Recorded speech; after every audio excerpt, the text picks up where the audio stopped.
تو اس کا جو کیس ہے یہ جو کوئٹہ میں، اور مجھے افسوس ہے کہ ایک وکیل قتل ہوا، لیکن وہ کیس کے اندر وہ بیٹے نے پھر دوسری گواہی دے دی ہے کہ وہ اس نے کوئی نام بھی دے دیے کہ وہ لوگ جو ہیں جو وہ سمجھتا ہے سپلیمنٹری میں کہ انہوں نے قتل کیا ہوگا۔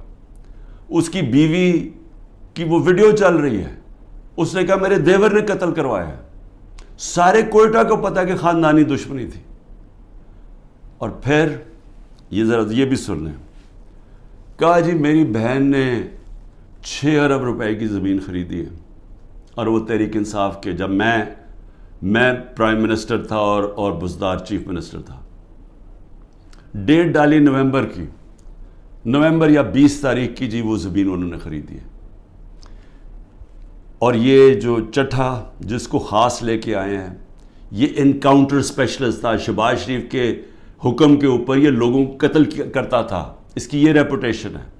شہباز شریف ہر مجرم ٹائپ لوگوں کو اپنے ساتھ رکھتا ہے، کیونکہ جو مجرم ہیں وہ پھر جو یہ کہتا کرتے ہیں، کیونکہ ان کو پتہ ہے کہ اس کے بغیر ان کو کوئی پوزیشن نہیں ملی، تو اس کو لے کے آیا اینٹی کرپشن میں۔ اب وہ کیس کیا بناتا ہے کہ جب عمران خان وزیر اعظم تھا تو میری بہن نے 6 ارب روپے کی زمین خریدی، اور وہ کوئی زبردستی لوگوں سے خریدی، یا وہ کوئی گورنمنٹ کی زمین تھی۔ اب یہ سنیں، نقل میں بھی عقل چاہیے۔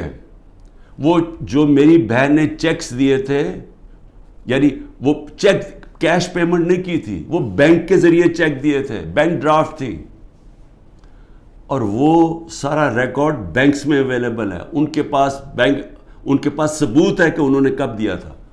چیک کب دیے تھے؟ چیک دیے تھے مئی اور جون 2022 میں، جب میری حکومت نہیں تھی، حمزہ شریف کی حکومت تھی۔ انہوں نے پٹواریوں سے تو چینج کروا دیا، لیکن اب وہ بینک ریکارڈ کیسے چینج ہوگا؟ پٹواریوں سے تو کہا نومبر میں چینج کروا کے، کیونکہ یہ شریف خاندان نے تو ساری زندگی 2 نمبری کی ہے، ان سے ایمانداری سے کوئی چیز ہوئی نہیں آج تک۔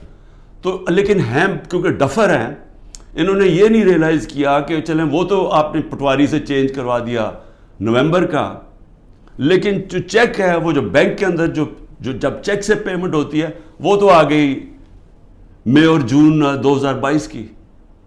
اس کے اوپر بھی کیس کروں گا میں۔ یہ جو کرپٹ آدمی یہ لے کے آئے ہیں، یہ جو انکاؤنٹر اسپیشلسٹ چٹھا، میری بہن بھی کرے گی، لیکن میں صرف پبلک کے سامنے کہنا چاہتا ہوں کہ کتنے نیچے گر چکے ہیں کہ